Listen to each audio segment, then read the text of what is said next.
Welcome to the Harnessing Happiness podcast. Upbeat vibes generated and transferred to you. Now here's your host, Sarah J Naylor. Welcome to Harnessing Happiness with myself, Sarah J Naylor. Thank you so much for dropping on by and really appreciate you listening to our podcast.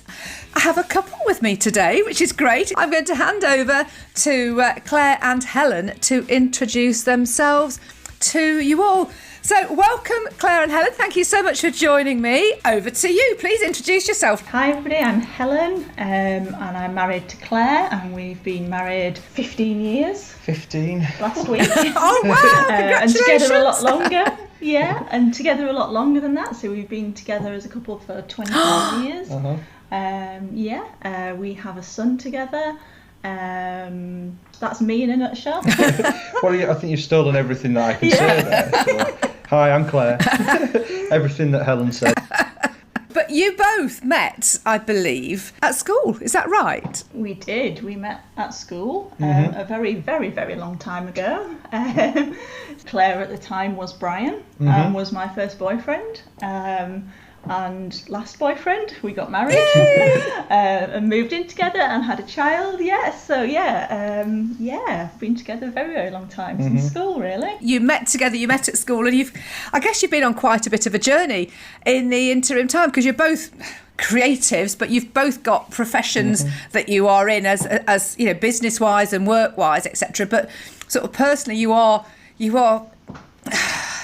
extrovertly creative, but you've got obviously a journey that you've gone on that way, and also obviously Claire was Brian, is Brian some days, is Claire other days. Can you sort of elaborate and share with my audience the sort of journey, if you don't mind, that you've both been on, obviously, because it must be quite a journey. It's been lots of small steps over many years, and it's interesting. People say, you know, oh, it's a big change, and we didn't find it a big change, did we? It was when I sort of let myself be myself, and it really sits right with me. It's not, oh my word, you are completely different. Absolutely. I think it's definitely been small steps and a long journey over a number of years. Yeah. And I think the stories I've heard about transgender people, and you know, people who were married as male and female, and then one of them, you know, comes out as being trans.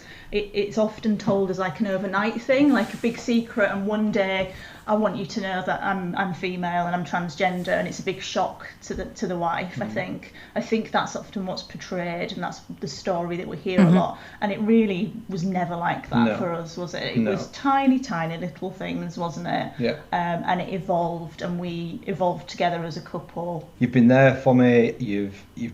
It's just been so good to go through it with you. One of the positives out of lockdown and COVID was I was able to explore a lot further. Holding a profession, expecting to go to offices and even just to the shops and things. When that all stopped, it was like, okay, I've got an opportunity here to really explore who I am, what makes me feel happier, where is my identity? Because I've always known, I've always had a different identity. I've had a professional persona, and what I feel that society wanted to see, expected to see from me. And then outside of that, I've had very different personas when I'm actually being myself. You know, on a weekend, I'd be quite gothy, quite bikery, those sorts of personas. Yeah, so not female necessarily, but like you say, kind of the biker look. And, or goth. And I spent many years exploring different looks to try and find things that sat right with me, that made me feel right. And there was always something just not quite right. I enjoyed those looks, I enjoyed those identities, but it was never fully me. And then we started exploring this further, and I just feel so much better now. Just as Claire. Yeah. What is it about Claire, the sort of image of Claire, dressing as Claire? What is it? How is it that makes you feel more comfortable? Because obviously, you know, you do. Yes, some days you're Brian, but you know, when you dress as Claire, how different does that make you feel? So at the minute, the masculine aspect of it is purely out of practicality. I'm not a particularly feminine looking person. Well, I have to say, you look very feminine right now, Claire. You rock it very, very well. Well, it's a lot of product that's helping me achieve that. It does take Trust a lot me, of most effort. women will say the same. Yeah, and you're learning, aren't you? You're learning that, if you want to wear your makeup, you need to get out of bed.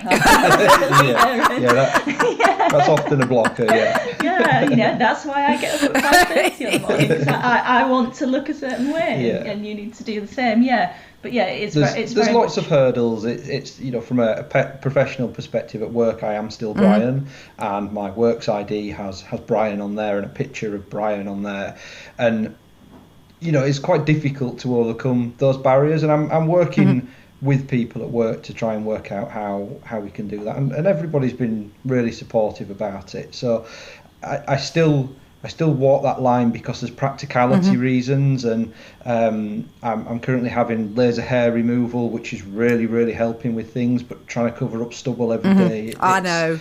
It can really grate. But so would you prefer then to sort of walk out as Claire 100% of the time, or do you think you still like to sort of channel Brian as well? So I connect way more with Claire. This last week, I had laser removal last week, and after which I can't wear makeup. So I was forced to be Brian for that week, and my mood drops. Yeah. And today is the first day that I've been able to be Claire again, and my mood's picked up again. Yeah. And it just feels right. It's not that Brian feels wrong. I just don't connect with it, and I just feel way better and way more like I can be myself with this persona, and it's just liberating. Really, it just feels right. It's such a weird thing to try and describe to somebody, but it just feels so much more like me. Yeah, and you do change when you put your hair and your makeup on. You dress how you want to dress. You are a happier person, and lots of I've had comments from friends who've said how wonderful I am. I get this a lot. Oh, you're amazing, Helen, you're wonderful, you're so accepting, and how you've accepted Claire. And I don't see it as that, because it's made my life so much better, because you are happier, because for years and years you were never really happy. There was always something, and it always was that trying to unpick what is it, why are you not happy, why fundamentally you've got a job and a family and friends and hobbies and things, but you still were just never happy.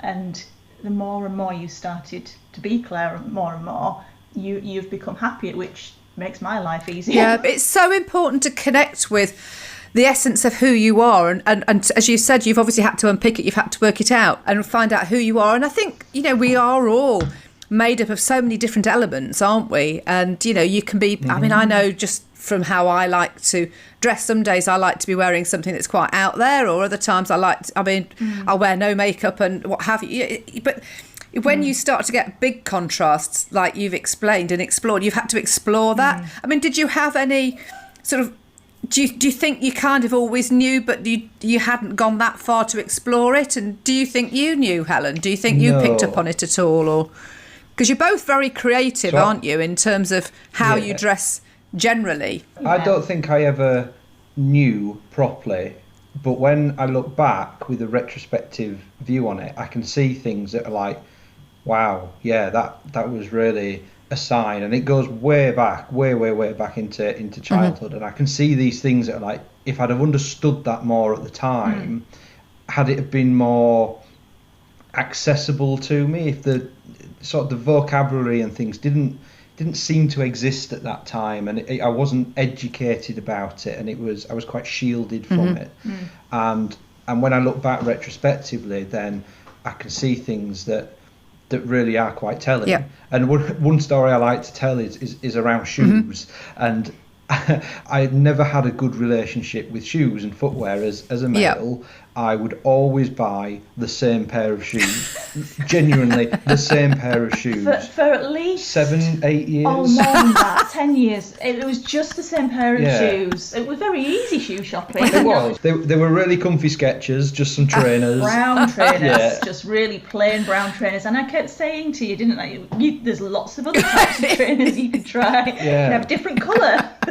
But I just didn't connect with them. I just look at them and I'm like, oh, that's so miserable. Didn't excite you. And I've allowed myself to wear the footwear that I want to wear, and we now have nowhere to store them because I've got so many pairs of shoes. And I've seen via your Instagram channel, and I have to say to my fabulous listeners, you ought to have a look at Claire's Instagram. We will give you the contact details at the end. However, how Claire walks in some of those shoes, I have no idea. I've just recently bought some more heels, and I'm sort of walking around the house in them, and I'm sort of going, oh my, I would have to learn how to walk in these again. So I take my hat off to your awesome footwear and how you even walk in them. But so obviously that footwear thing was something, as you say, retrospectively you kind of looked back on, but it's interesting, and that it's taken you quite a long time to sort of get to that point of sort of exploring and finding out and realising what it was. But do you know what I find fascinating is, and I'd be interested in your take on this, is that, both of your takes on it, is that society has created this image of how we should and shouldn't be. I mean, who is it that says you should dress like this and you should dress like that? Why can't we just all dress as we feel? Does it matter? It really, okay, if you've got a business with a uniform and it's I get that, because it's sort of an identity and so customers can recognise. But other than that, does it matter? They're just things to adorn our bodies with, and whatever you feel works for you, it works, doesn't it? Absolutely, and I always use the example about hair colour for myself. Well, yours is, I have to say for the listeners, Helen's hair is a fabulous colour. It's sort of a tealy, bright blue. Yeah, it's fab. Yeah, it's a good description. Yeah, thank you. It's beautiful. Thank you. It's been lots of colours over the past year. So I do have a professional job in the NHS, and I wear a uniform for a lot of that, which is fine. But when I'm not at work, I do like to wear a lot of vintage clothing or vintage styled clothing, so 40s, 50s, 60s stuff. And I like to have bright hair colour. But there was a policy in the NHS for a very, very long time since I've started my career that you couldn't have an unnatural hair colour. So you had to have black, blonde, ginger, or brown hair. Good grief. And, was that going to affect your job? Yeah, apparently so. Apparently you can't be a professional person with coloured hair. Bizarre. And that really, really affected me. It really had a big impact on me. And I must have bored my colleagues to death, I think, telling them about this. But it really did matter to me. So I have wanted bright coloured hair since I was a child. And I remember being very, very young, and Mum in the summer holidays taking me to the Body Shop and getting some henna hair colour, some bright orange hair colour. And I just remember it so vividly because it was just such a happy moment, just being able to colour my hair a colour that I wanted. But then that was it, because then school, after the summer holidays, I had to go back to normal natural hair colour, and then into my career. And for the last 20 years in that career, I've had to have natural hair colour. It hasn't been. I've bent the rules slightly. But you've got to. But they did, pushed it as far as I could. But they changed the policy about a year ago, and that has made such a difference to me. It's made such a difference to my happiness. As soon as I read that policy at work, you can have any colour hair you want. Right, book that appointment at the hairdressers. So I've been bright red, I've been purple, pink, now I'm greeny blue, teal. But it makes a difference, doesn't it? I mean, if you're doing stuff that makes you feel good, why do people feel the need to judge? But I think people judge because it's a fear-based thing, and they don't know, they don't understand, and therefore it's easier to criticise, because obviously then they have to do something about other things themselves to learn, to evolve, and if they don't want to, they'd rather go, you can't do this, you can't do... Who said? Why? How is that going to impact? It's about understanding people. It's about learning. It's about education. It's about evolving. It's about enlightenment. And the more we can do to bring forth that, the better, in my mind. And it is good. There have been changes. If I go back to 1992, I remember wearing trousers to work, and that was and I worked for a national recruitment agency at the time.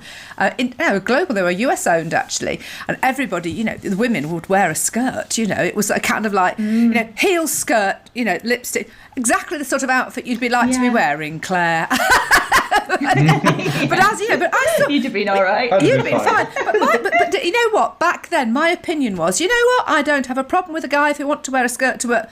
So why can't I wear trousers? And that was the mindset I had, and I've always felt that way. But things have changed. Like, you can do your haircut, and as you said, Claire, that the organisation that you work for, they are now putting these policies into place. I mean, that is huge, because it affects you so much from a mental health perspective.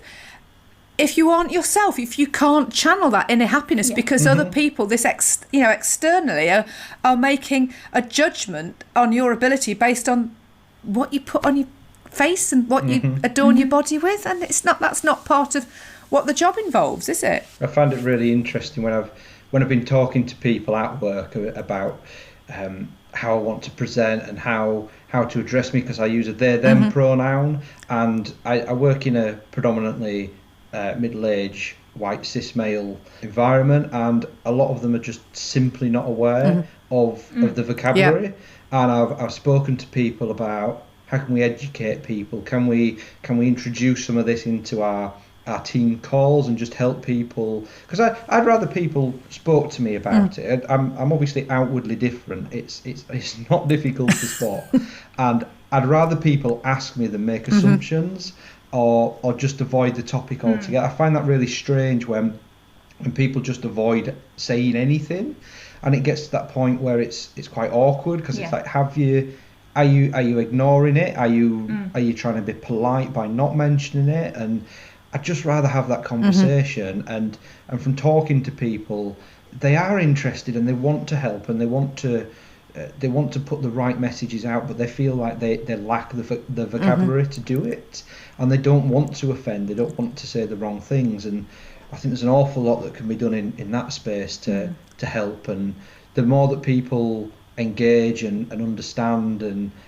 have that vocabulary, the easier it'll become for everybody, and create that inclusivity. Yeah, I mean, the vocabulary is a very interesting topic, because obviously, as you've said, you refer to they, them. Can you sort of explain, like you've just said, using the language and explaining the language for the benefit of the listeners? Because I think it's massive, but then it's all of that language. There is a lot of language change in that area, and understanding it. And I'm also personally curious, because as I've said and as I've already alluded to, is that I just think, if we can just all be who we are without any labels whatsoever, nobody has to judge, we probably wouldn't need all of these sort of different sort of descriptions, because you are who you are. Does it matter? That's Claire, that's Brian, that's whoever you want to be. It's who you are. Some cultures have lots of different names for themselves. But as it is right now, can you sort of go through some of the vocabulary and sort of enlighten why it is as it is and how the words have evolved? Because that would be really interesting, I think, and helpful for people. So the they/them pronoun, it means different things to different people. So it does get quite difficult depending who you're speaking to, because some people will be very passionate that they identify with they/them, and for myself, I don't especially identify with they/them. I identify with he, him when I'm presenting masculine, and she, her when I'm presenting feminine.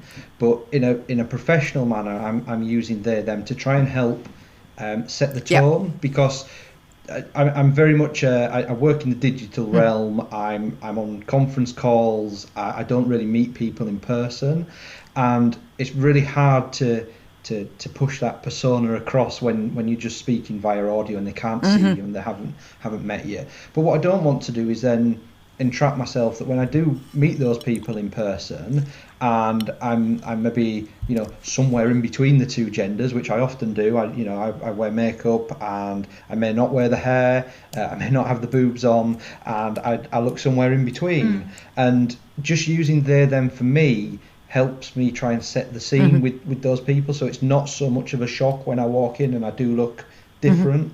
But that's my preference of the pronouns, whereas other people, they will very much so identify with they them, and it means a lot of different things for different people. It's a spectrum, really.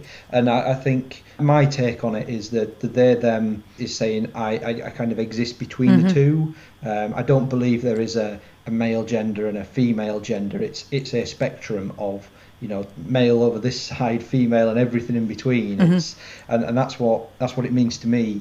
But this is where the people feel a little uncomfortable in discussing these things, and who don't understand the vocabulary, because it can be very different and very personal to people. It's not that personal to me. I just rather people were nice and were just pleasant when they speak to me. And, you know, if I look feminine, then address me feminine. If I look masculine, address me masculine. But it is really important to others, and I respect that as well. I think you're right. It's that acceptance, though, isn't it? It's just being accepting and changing, you know, and being not judgmental, and just, as you say, appreciating that, you know, and at the end of the day, we are all different. That is the beauty of being human, isn't it? We are all unique. We are all different. Absolutely. So I don't understand why everybody wants to look like somebody that's been sort of photoshopped in a magazine anyway. Do you know what I mean? It's about embracing sort of the differences. But I guess you referenced earlier on, there wasn't an awareness of, you know, so there weren't the words, there weren't the vocabulary, there weren't the people, there wasn't any sort of way of sort of understanding it. I'm just reading a book by Sandy Toksvig at the moment, Between the Stops, and obviously she's I think when she's doing certain things, you know, she's openly lesbian, but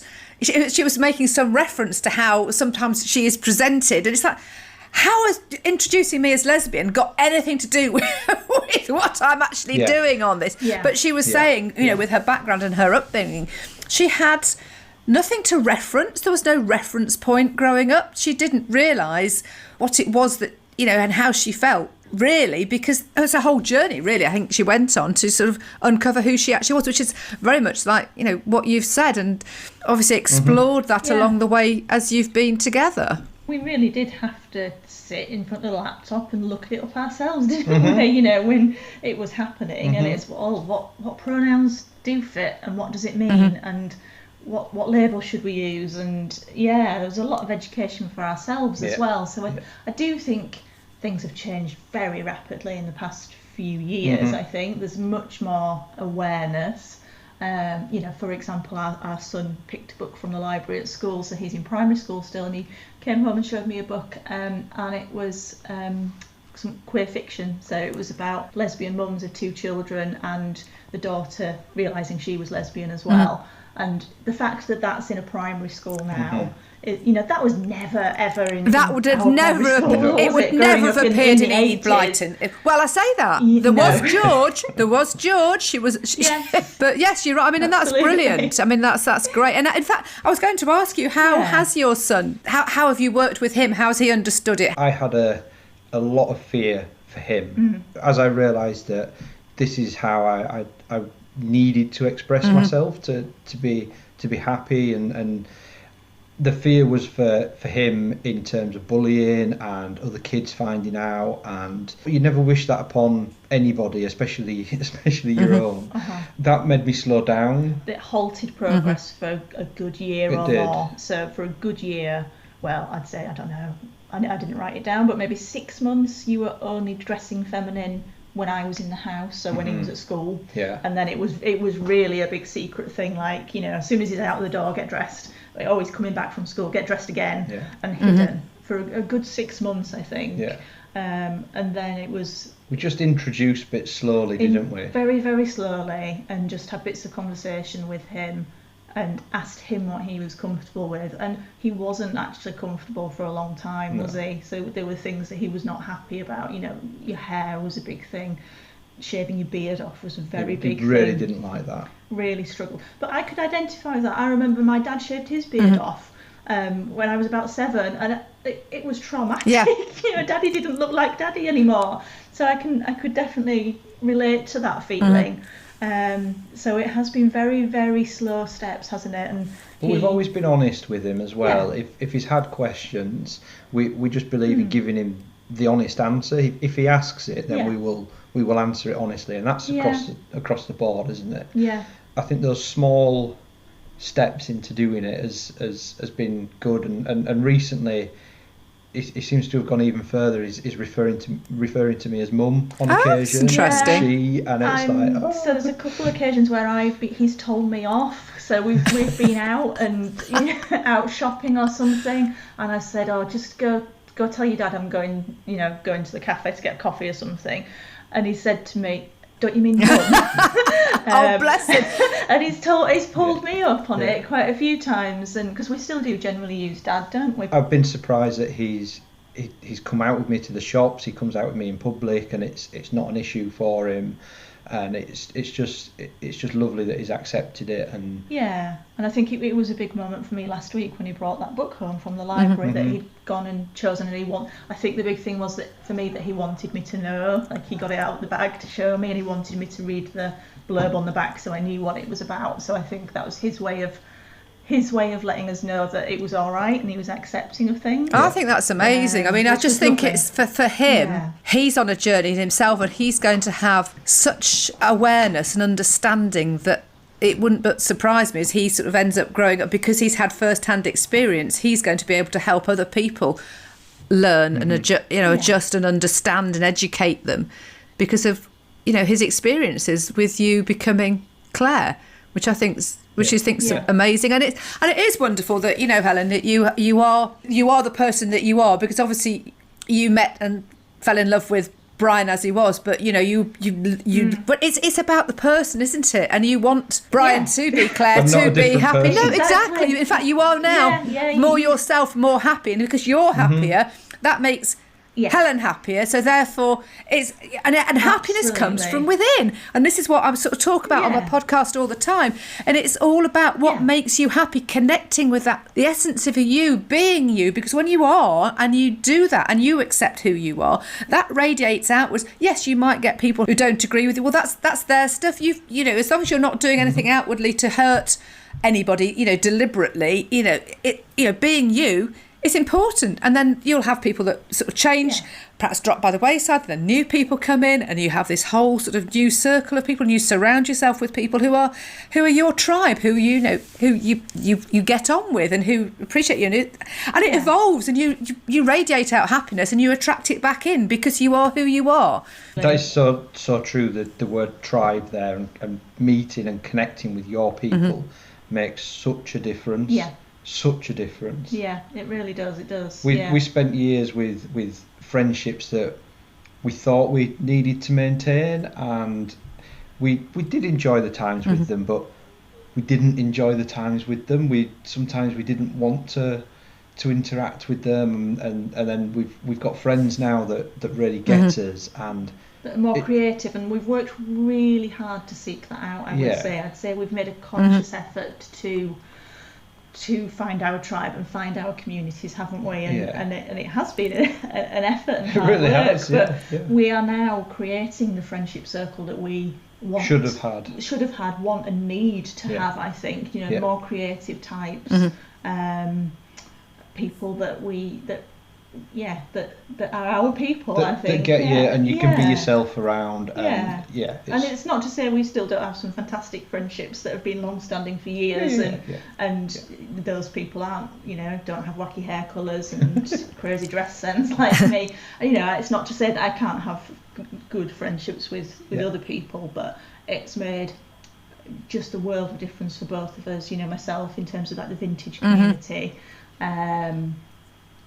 I think just being able to connect with people, in person and online, that's made a huge difference. I think the world is a very different place to what it was when we were growing up in terms of social media and, having Instagram and things and Facebook and varying platforms and things. Those connections. I think having those connections to, you're not just dependent on meeting somebody down the pub Yeah. kind of Yes. thing. You can actually find people if you look for them. They are there.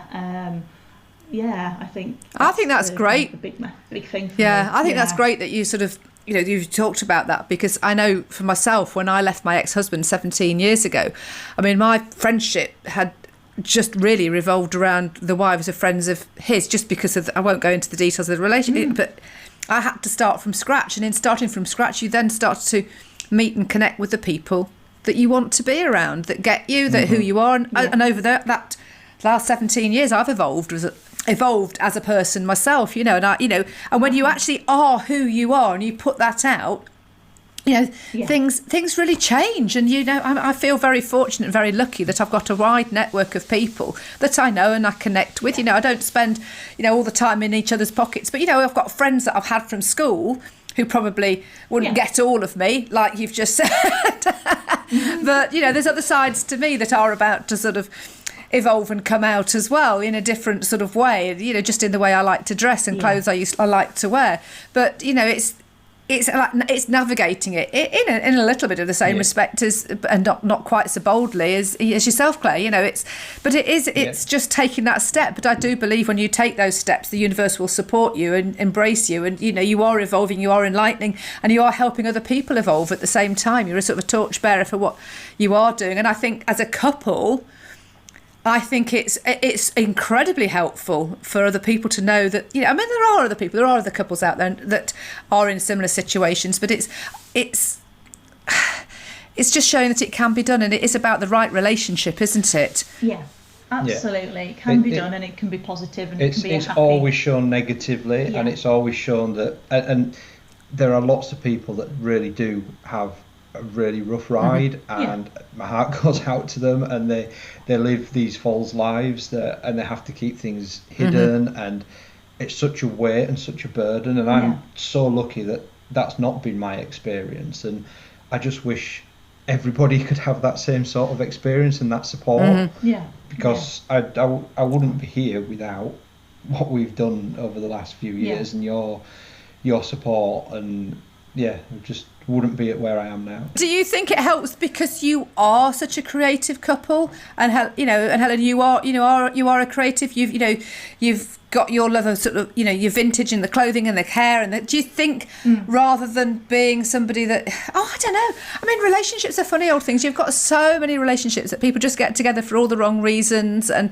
then perhaps if that happens, it's just not going to work, but I think if you've evolved to a certain level as a person, you kind of get it, you are aware, and it's, as we said, it's about that energy, it's about that spirit connection, that soul connection. I think it helped because we had a good relationship, and we've always had a good relationship. It really was.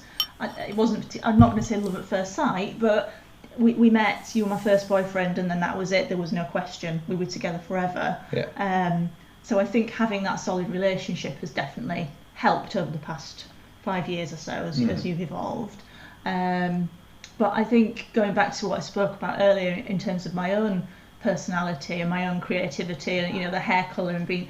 I didn't discover vintage dressing maybe 10 years ago or something. And before that, I really didn't feel like I found myself. Like I didn't fit anywhere. I never really felt I fit in any group. I didn't really enjoy dressing, fashion, that kind of thing, hair and makeup. Didn't really wear makeup until my 30s, did I? Until I discovered vintage clothing and vintage community. And then I encouraged you quite a lot because I was just jealous. I was living through you. You were living through me. We talk about this, how you were living through me. Claire has always been the most excellent shopper.